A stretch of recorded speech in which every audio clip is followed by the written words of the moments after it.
Performing an overwrite edit. Continue working on the theft unexpected sequence. So far, you have just one clip, in which John asks if a seat is free. First, let's use an overwrite edit to add a reaction shot to John's request for a chair.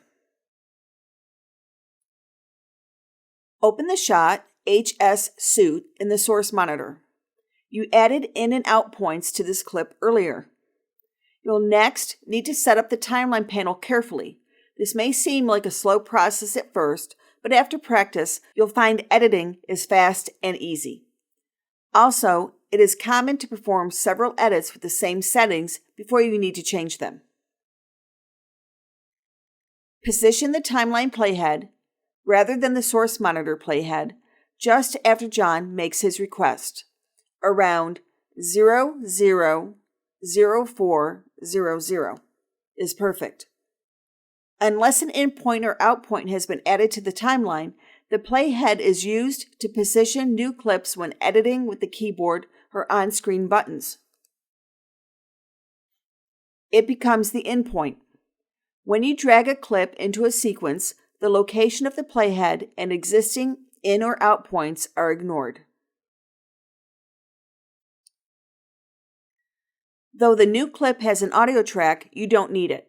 You'll keep the audio that is already in the timeline. Click the source track selection indicator, A1, to turn it off. The button should be gray rather than blue. Check that your track headers look like the example shown, with only the source track indicator for V1 enabled and positioned next to the sequence track V1. Click the Overwrite button in the source monitor. Premiere Pro adds the clip to the sequence on the Video 1 track, replacing existing content.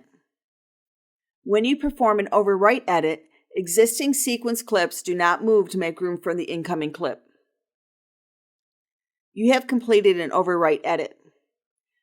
By default, when you drag a clip into a sequence, rather than using an on-screen button or keyboard shortcut, you'll perform an overwrite edit. You can perform an insert edit instead by holding down Command on Mac or Control on Windows while you drag. Now, position the playhead at the beginning, the far left end, of either the timeline panel or the program monitor, and click the play button on the program monitor or press the space bar to play the result of your edit. The timing might not be perfect, but you're now editing dialogue.